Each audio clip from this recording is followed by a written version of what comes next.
Hello, family. I'm back to read a bit more of The Absorbant Mind by Montessori. It's been a while since we did that, it feels like. So when we left off, we were talking about the training for the original kind of teachers and assistants in Montessori schools in Rome in the early 1900s.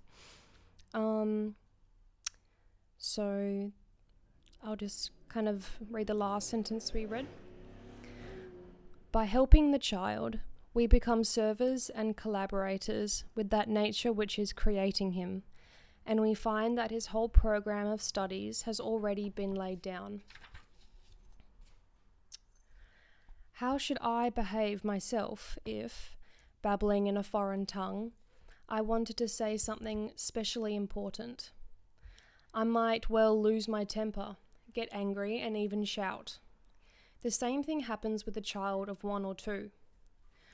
When he tries to tell us something with a single word and we fail to understand him, he gets furious. He goes into paroxysms of rage that seem to us senseless. In fact, we often say, "There, now you can see for yourself the inborn depravity of human nature."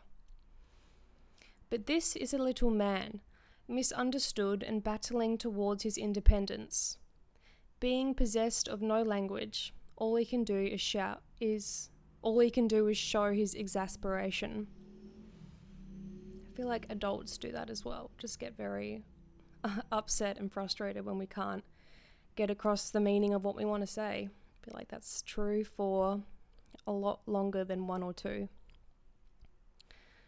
Yet he has the power to construct a language, the 1 or 2-year-old, and his anger is due to his frustrated efforts to produce the right word, which he has to frame as best as he can.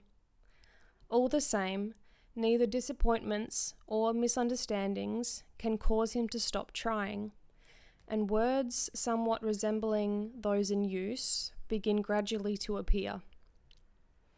At about 1.5 years, the child discovers another fact, and that is that each thing has its own name.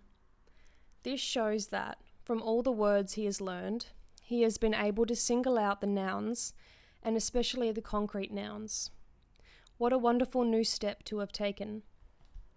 He was aware of being in a world of things, and now each of these is indicated by a special word. It is true that one cannot say everything with nouns, and at first he has to use the one word to express a whole thought. Like, say, a little, 1 or 2-year-old points to the door when the doorbell's rang and instantly says, Papa or Dad. Obviously that's Dad at the door, he's ringing the bell. Or, where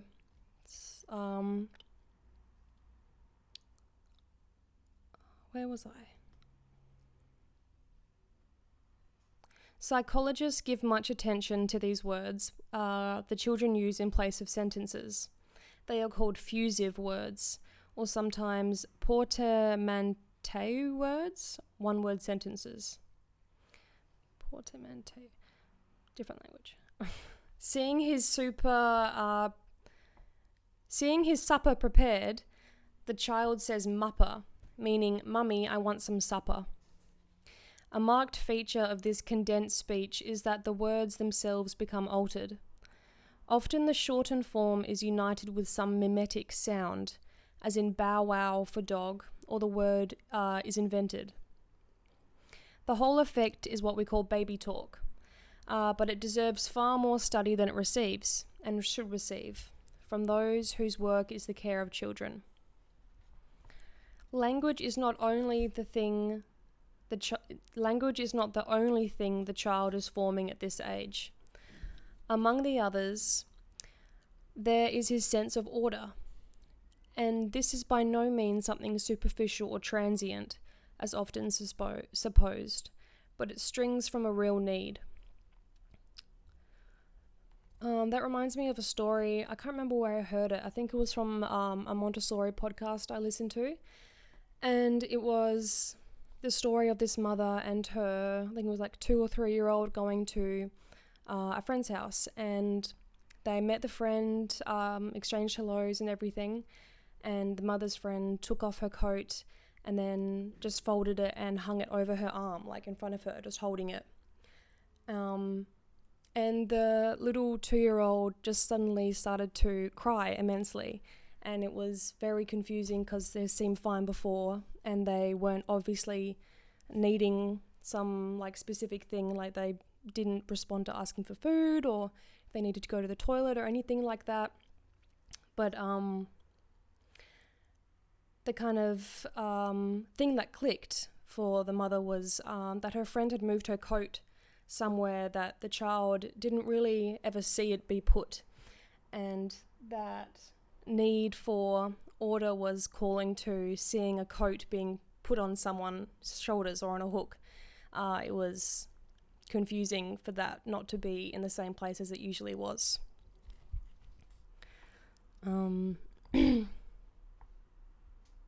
While he is, I can't remember if I read this, but I'll read it again.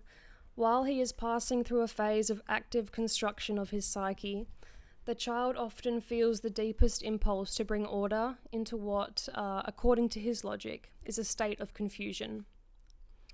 How easily his helplessness can cause him mental anguish, and how much our understanding of his language can help us to save him from this and calm his mind.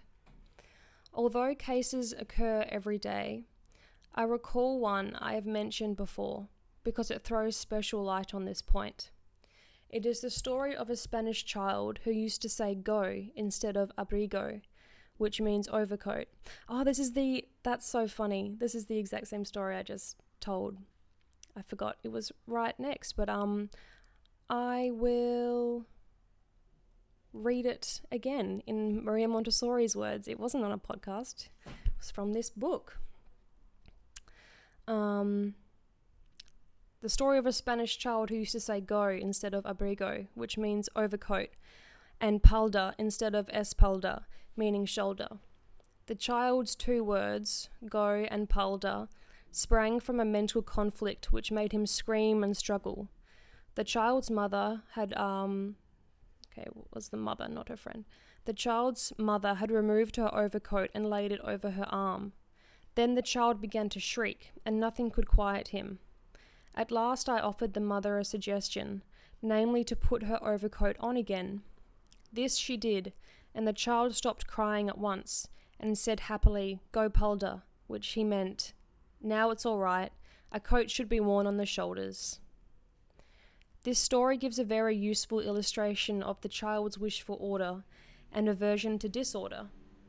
So once again, I urge the importance of having a special kind of school for children of 1 to 1.5, and I believe that mothers and society in general, far from keeping babies in isolation, should let them live in contact with grown-ups and frequently hear the best speech clearly pronounced. All right, that was the end of the second chapter of language in the Absorbant Mind. The next chapter is the effect of obstacles on development. So I think we'll leave that for now and read that one next time. Thank you very much. Lots of love. Bye.